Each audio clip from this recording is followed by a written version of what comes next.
Good morning student.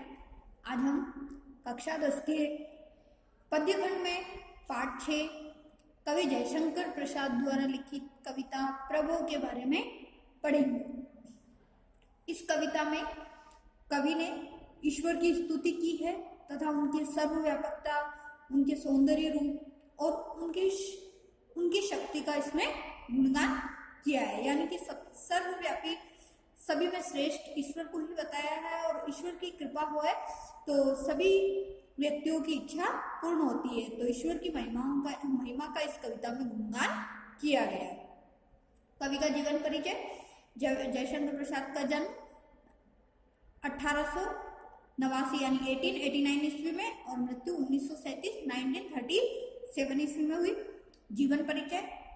छायावादी कवि जयशंकर प्रसाद का जन्म काशी नगरी में सन 1889 में हुआ था। इनके पिता बाबू देवी प्रसाद शिक्षा प्रेमी थे, जिन्हें लोग सुंगनी साहू कहकर बुलाते थे। प्रसाद जी की प्रारंभिक शिक्षा का प्रबंध पहले घर पे ही हुआ था, यानी कि प्रारंभिक जो शिक्षा थी छोटी कक्षाओं में पहले उन्होंने जो ज्ञान ग्रहण किया था कक्षा 1 से 5 तक हम मान सकते हैं वो घर पर ही किया था।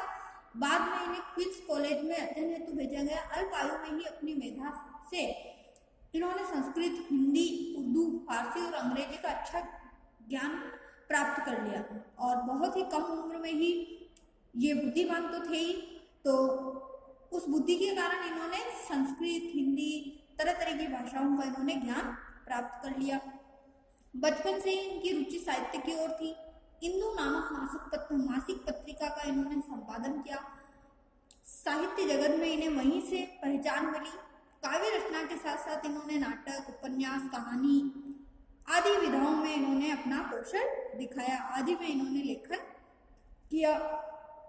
इनकी जो प्रमुख रचनाएं वो है काव्य में इन्होंने आंसू, लहर, झरना, कामायनी, प्रेम पथिक, चित्राधार। इनके नाटक है ध्रुव स्वामिनी, विशाखा, राज्यश्री, अजातशत्रु, स्कंदगुप्त, चंद्रगुप्त, एकगुट। उपन्यास कंकाल, तितली, इरावती जो कि अपूर्ण है, जो कि ये कि पूर्ण इनके द्वारा पूर्ण नहीं हुआ था। कहानी आकाशदीप, प्रतिध्वनि, पुरस्कार, गुंडा, आंधी, छाया, इंद्रजाल और निबंध इनका काव्य कला तथा अन्य निबंध। तो इस प्रकार से ये कवि जयशंकर प्रसाद की रचनाएं हैं। प्रसाद जी की प्रतिभा बहुमुखी है। हर क्षेत्र में ये अपना कौशल दिखाते थे, किंतु साहित्य के क्षेत्र में कवि एवं नाटककार के रूप में इनकी ख्याति विशेष है और साहित्य के क्षेत्र में और नाटक के रूप में इनको एक विशेष प्रसिद्धि मिली है। छायावादी कवियों में ये अग्रगण्य है। कामायनी इनका अन्यतम काव्य ग्रंथ है जिसकी तुलना संसार के श्रेष्ठ काव्य से की जाती है। जो इनका काव्य ग्रंथ है कामायनी, तो संसार के जितने भी कवियों द्वारा लिखित काव्य ग्रंथ है उन सभी में श्रेष्ठ जो बताया जाता है जयशंकर प्रसाद द्वारा लिखित जो काव्य ग्रंथ है कामायनी, उसको बताया जाता है। सत्यम शिवम सुंदरम का जीता जागता रूप प्रसाद के काव्य में मिलता है। मानव सौंदर्य के साथ साथ इन्होंने प्रकृति सौंदर्य का सजीव और मौलिक वर्णन भी किया है। तो इन्होंने प्रकृति का बहुत ही सुंदर चित्रण किया है। इन्होंने ब्रजभाषा एवं खड़ी बोली दोनों का प्रयोग किया है। इनकी भाषा संस्कृत निष्ठ है। 15 नवंबर सन 1937 ईस्वी को हिंदी साहित्य का यह अमर कवि सदा के लिए संसार से विदा हो गया है। तो 15 नवंबर 1937 में इनकी मृत्यु हो गई थी। पाठ परिचय। जयशंकर प्रसाद की प्रभु कविता इनकी स्फुट कविताओं से के संग्रह कानून कुसुम से ली गई है। जो इनकी कविताओं का जो संग्रह था कानून कुसुम, उसमें से प्रभु कविता ली गई है। ईश्वर की स्तुति करते हुए कवि ने उसकी सर्वव्यापकता, सौंदर्य और शक्तिमत्ता का गुणगान किया है। इस कविता में ईश्वर का गुणगान करते हुए उन्होंने ईश्वर की महिमा के बारे में बताया है। कवि को प्रकृति के प्रत्येक उपादान में ईश्वर का अनंत प्रसाद, यानी कि ईश्वर की जो विशालता है वो दृष्टिगत होता है। चंद्र किरणें ईश्वरीय प्रकाश को व्यक्त करती है। सागर की उताल तरंगें उसकी स्तुति करती है। जो चंद्रमा का प्रकाश है वो ईश्वर के द्वारा दिया गया, जैसे कोई आशीर्वाद हो, कृपा हो, तो वो प्रकाश जिस प्रकार से फैलता है उसी प्रकार से ईश्वर की कृपा भी बढ़ती है।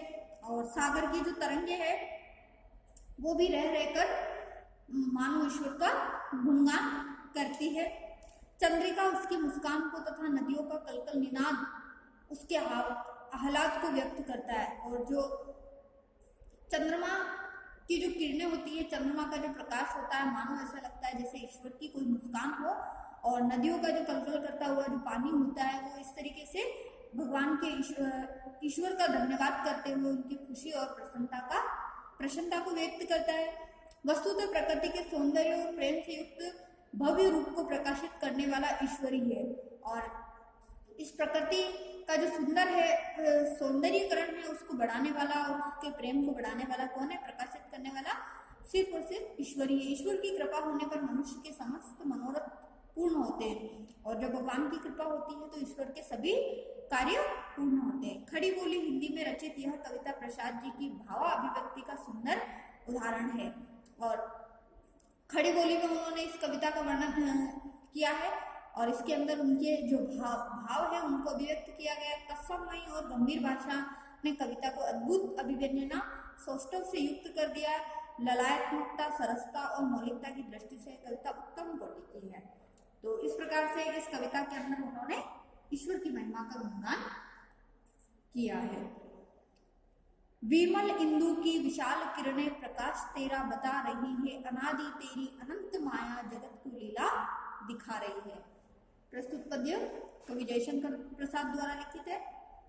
इस पद्य में जो कवि है प्रसाद जी, वो ये कह रहे हैं कि ईश्वर का जो रूप है, ईश्वर जो है वो क्या है?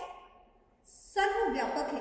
और जो चंद्रमा की, विमल मतलब स्वच्छ, इंदु मतलब चंद्रमा, और अनादि मतलब जिसका प्रारंभ हुआ हो, जिसका प्रारंभ ही पता ना चले, और अनंत मतलब बहुत ही अत्यधिक, जिसकी कोई सीमा ही नहीं हो।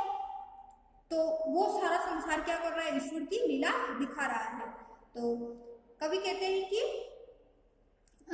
ईश्वर की स्तुति करते हुए कवि कहते हैं कि ईश्वर क्या है? सर्वव्यापक है, वो शक्तिमान है। और प्रकृति के माध्यम से व्यक्त करते हुए कहते हैं कि चंद्रमा मानो स्वच्छ, विमल मतलब स्वच्छ, तो स्वच्छ चांद की जो किरणें हैं वो हे प्रभु आपके बारे में बता रही है, प्रकाश आपका बता रही है।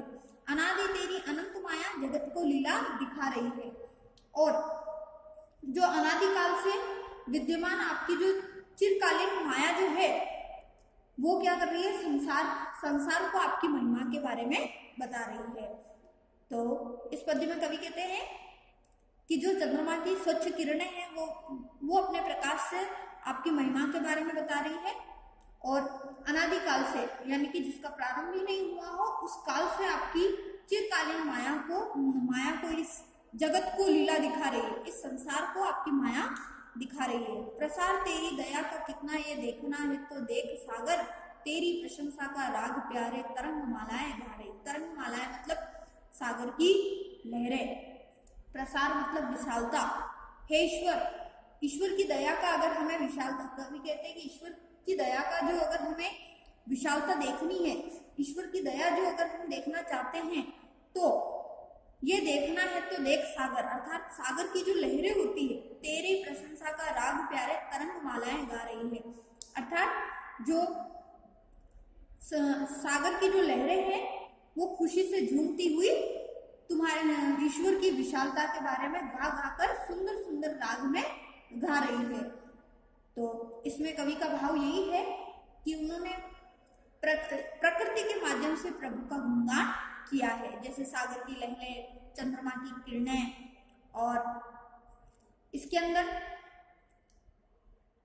प्रसाद गुण है। प्रसाद गुण यानी कि जिसको पढ़ते ही समझ में आ जाए, किसी भी पैराग्राफ को पढ़ते ही समझ में आ जाए सरल रूप भाषा का, तो उसमें प्रसाद गुण होता है। और प्रभु की महिमा का इसमें गुणगान किया गया है।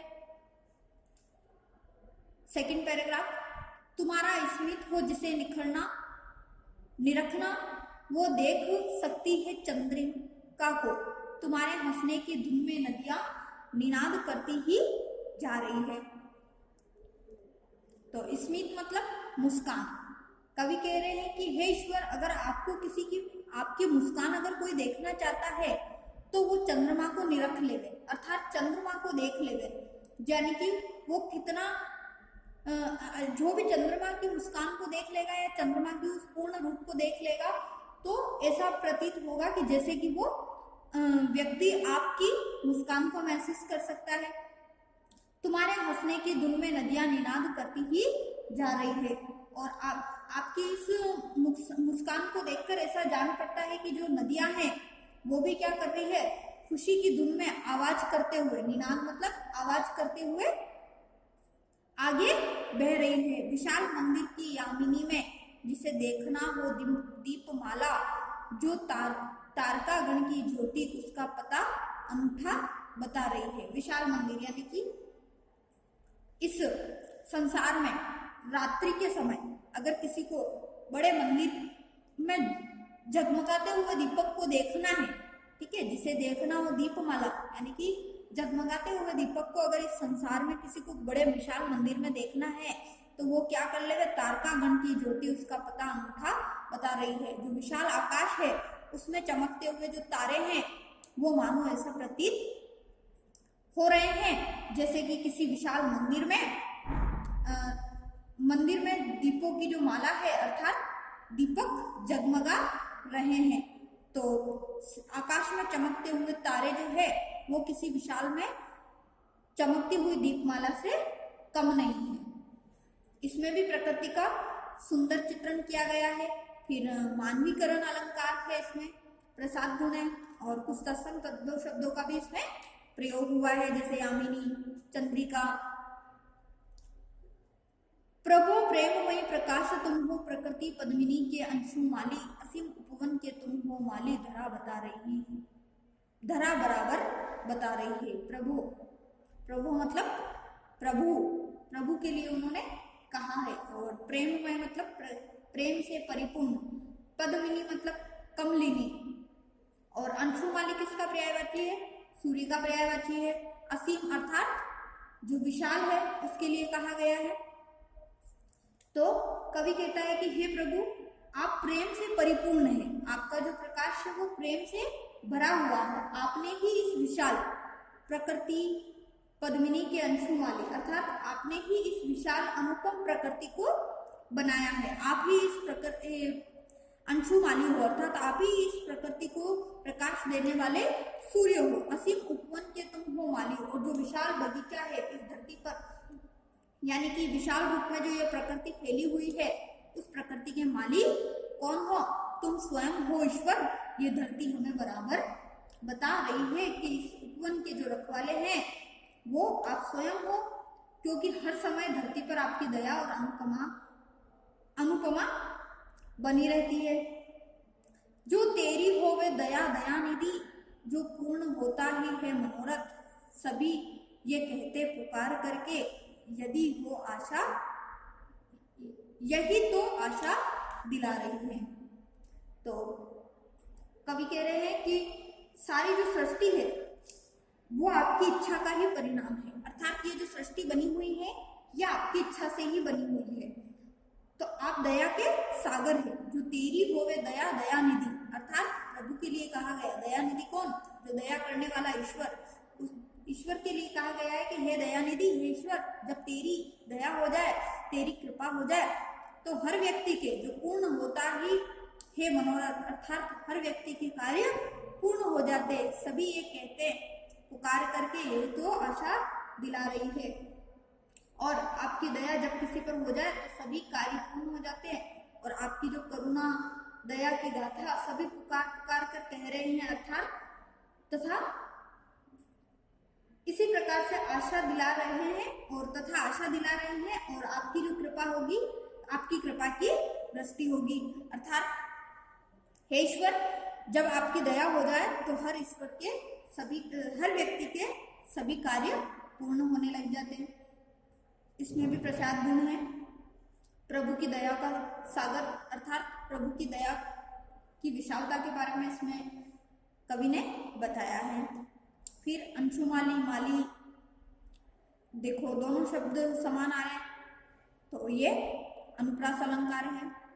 तो आज का जो आपका होमवर्क है, आपको कवि परिचय लिखना है और ये जो कविता पढ़ाई गई है इसकी व्याख्या करनी है, यानी कि पद नंबर 1, 2, 3 तीनों पदों की व्याख्या आपको लिखनी है। नेक्स्ट क्लास में हम प्रश्नोत्तरों को समझेंगे।